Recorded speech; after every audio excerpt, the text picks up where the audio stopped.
Assalamualaikum warahmatullahi wabarakatuh.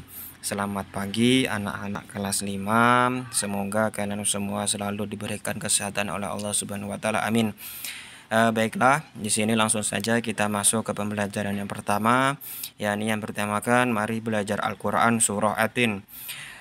Pada gambar bisa kalian lihat sendiri pada bagian atas yakni terdapat gambar buah tin dan buah zaitun. Buah tersebut yakni buah yang akan dibahas di dalam surah Atin. Pada pembelajaran kali ini kalian dituntut untuk bisa membaca surah Atin, menghafal surah Atin, menulis surah Atin, dan memahami isi kandungan dari surah Atin. Baiklah, langsung saja kita ke pembelajarannya.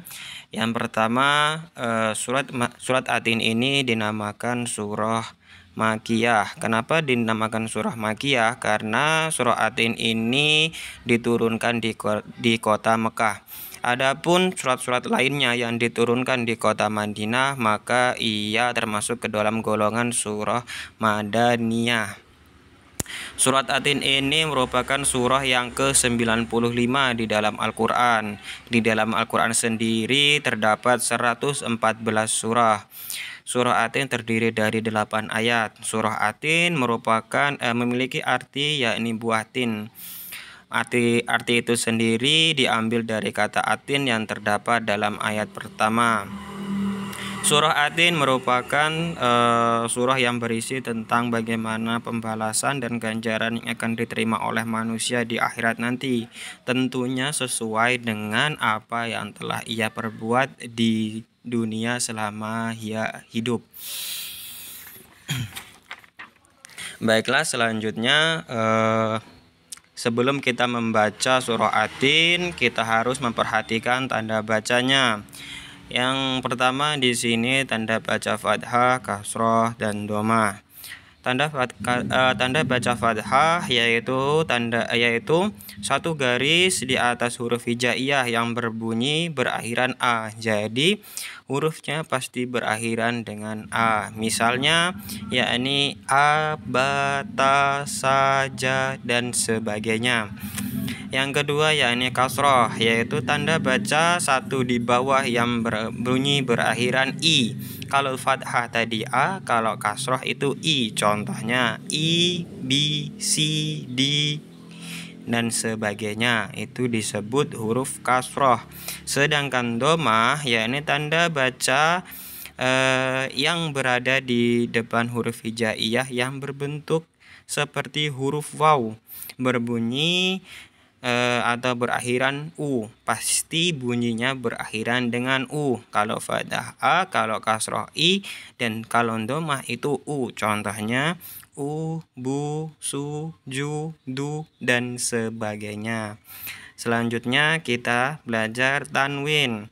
Tanwin adalah tanda baca yang berbaris dua dari fathah, kasroh, dan domah, dan diakhiri bacaan dengan nun mati menjadi an, in, un.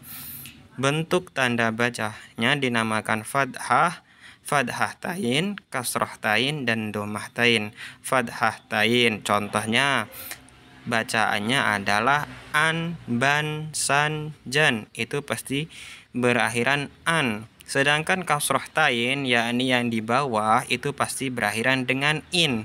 Contohnya in, bin, sin, jin, dan sebagainya. Adapun domah tain yakni berbentuk huruf waw di atas setelah ada lingkaran lagi, itu cara membacanya pasti berakhiran dengan un. Contohnya un, bun, sun, jun, dan sebagainya.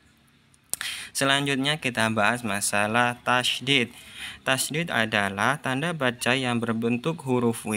Tasydid terletak di atas huruf hijaiyah yang berarti menandakan bahwa huruf hijaiyah itu dua kali atau ditekan bacaannya. Contohnya pada bacaan wattini wazzaitun. Wattini, bunyi huruf wa langsung dihubungkan ke huruf ta yang bertasydid, dibaca wattini. Wattini. Jadi wa-nya langsung dihubungkan ke huruf ta yang bertasydid, kemudian ditekan. Itu wattini wazzaitun dan sebagainya. Lanjut, ke pembacaan surah Atin. Ini Bapak sedikit contohkan bagaimana tata cara membaca surah Atin. Tolong kalian dengar dan perhatikan baik-baik. Kita mulai. Bismillahirrahmanirrahim. Wattini wazzaitun wa turi sinin wa hadzal baladil amin. Laqad khalaqnal insana fi ahsani taqwim. Thumma radadnahu asfala safilin illa alladhina amanu wa amilus salihati falahum ajrun ghairu mamnun. Fama yukadzibuka ba'du biddin alaysallahu bi ahkamil hakimin. Sadaqallahul azim. Itu tadi salah satu contoh bagaimana cara membaca surah Atin. Selanjutnya kita masuk ke pembahasan bagaimana kandungan surah Atin itu sendiri. Baiklah, pada ayat pertama yakni wattini wazzaitun, yang artinya demi buah tin dan buah zaitun.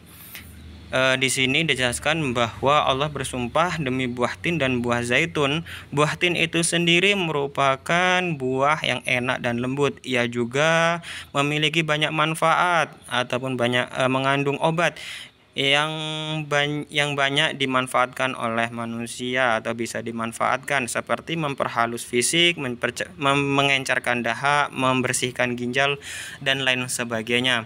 Buah zaitun itu sendiri merupakan buah yang memiliki keistimewaan pada kandungan minyaknya yang bisa untuk kesehatan tubuh kita dan sebagainya. Untuk ayat yang kedua, wa turi sinin, artinya dan demi gunung Sinai. Gunung Sinai itu sendiri bisa kalian lihat pada gambar. Gunung Sinai ini terletak di semenanjung Sinai, lintasan antara tanah Mesir ke Israel, Arab, dan Mesopotamia. Gunung ini memiliki tinggi 2285 meter. Gunung ini juga dikenal sebagai nama Jabal Musa, yakni Gunung Nabi Musa. Kenapa? Karena disinilah pertama kalinya Nabi Musa mendapatkan wahyu dan diangkat menjadi Rasul.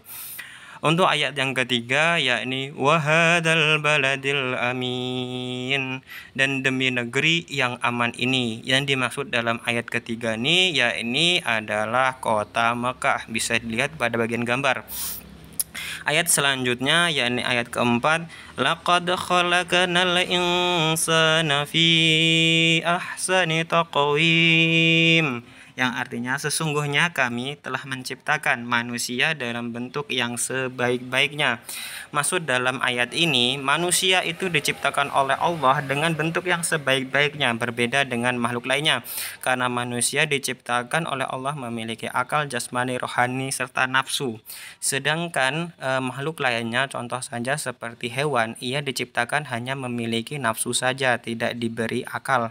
Sedangkan malaikat diberi akal tetapi tidak diberi nafsu. Jadi apabila manusia tidak dapat memanfaatkan apa yang telah diberikan, apabila dia hanya bisa lebih memberatkan nafsunya dibandingkan akalnya, maka bisa dikatakan manusia itu lebih rendah daripada hewan. Baik, langsung pembahasan selanjutnya, yakni kita masuk ke ayat yang nomor 5. Summa radadnahu asfala safilin. Kemudian kami mengembalikannya ke tingkat yang serendah-rendahnya. Oke, maksud dalam ayat ini bisa dilihat dalam gambar, tempat yang serendah-rendahnya yaitu adalah neraka. Allah Subhanahu wa Ta'ala telah mengingatkan bahwa walaupun manusia itu diciptakan sempurna, tetapi ia bisa menjadi hina karena pengetahuan sikap perilakunya telah keluar dari aturan yang ditetapkan oleh Allah Subhanahu wa Ta'ala, ataupun manusia itu sendiri banyak melanggar segala yang dilarang oleh Allah Subhanahu wa Ta'ala. Untuk ayat selanjutnya yakni ayat yang ke-6, illalladzina amanu wa amilus salihati falahum ajrun ghairu mamnun. Kecuali orang-orang yang beriman dan mengerjakan amal soleh, maka baginya pahala yang tiada putus-putus. Ayat ini merupakan kebalikan dari ayat yang kelima. Di sini dikatakan bahwa orang-orang yang tidak hina akan selamat adalah orang-orang yang beriman dan melaksanakan segala perintah dan menjauhi larangannya. Jadi orang-orang yang dikatakan dalam surat yang ke-6 ini merupakan orang-orang yang senantiasa melaksanakan perintah dan menjauhi segala larangan dari Allah Subhanahu wa taala, maka surgalah tempatnya. Lanjut ke ayat yang ke-7, yakni fama yukadzibuka ba'du biddin. Maka apakah yang membuatmu mendustakan hari pembalasan sesudah itu? Maksudnya adalah setelah hari kiamat nanti pasti akan ada hari yang namanya hari pembalasan terhadap segala sesuatu perbuatan yang dilakukan oleh manusia semasa hidupnya. Apabila banyak melakukan keburukan, maka balasannya adalah neraka. Dan sebaliknya, apabila manusia selama hidup di dunia banyak melakukan kebaikan, maka surga balasannya. Lanjut ke ayat yang terakhir, yakni Alaysallahu biahkamil hakimin. Bukankah Allah adalah hakim yang paling adil? Allah Subhanahu wa taala adalah Maha mengetahui sebagus-bagusnya ciptaan dan pengatur segala urusan. Tiada perbuatan walaupun sekecil apapun, baik itu atom, partikel, ataupun sekecil apapun yang dapat terlepas dari pengadilannya. Dan pengadilan dari Allah Subhanahu wa taala merupakan sebaik-baiknya pembuat keputusan. Mungkin selama ini kita tahu bahwa kita dapat menyembunyikan sesuatu kebohongan, tetapi kita tidak pernah dapat bisa menyembunyikan kebohongan itu di hadapan Allah Subhanahu wa taala, dan Allah Subhanahu wa taala pasti akan mencatat semua keburukan-keburukan ataupun kebaikan-kebaikan yang kita perbuat. Dan Allah tidak dapat disogok ataupun dipengaruhi oleh kedudukan, tidak seperti di dunia ini. Di dunia ini masih bisa pengadilan kita sogok ataupun diberikan dipengaruhi oleh kedudukan orang yang penting.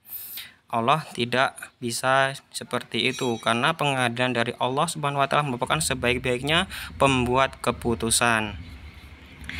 Baik, mungkin itu saja yang dapat Bapak sampaikan di pembelajaran satu ini. Semoga bermanfaat untuk kalian semua. Apabila mungkin dalam pembuatan video ini Bapak ada salah-salah kata, salah-salah ucapan, Bapak sendiri mohon maaf, dan kepada Allah Bapak mohon ampun. Bapak akhiri, wallahu muwaffiq ila aqwamit thoriq. Wassalamualaikum warahmatullahi wabarakatuh.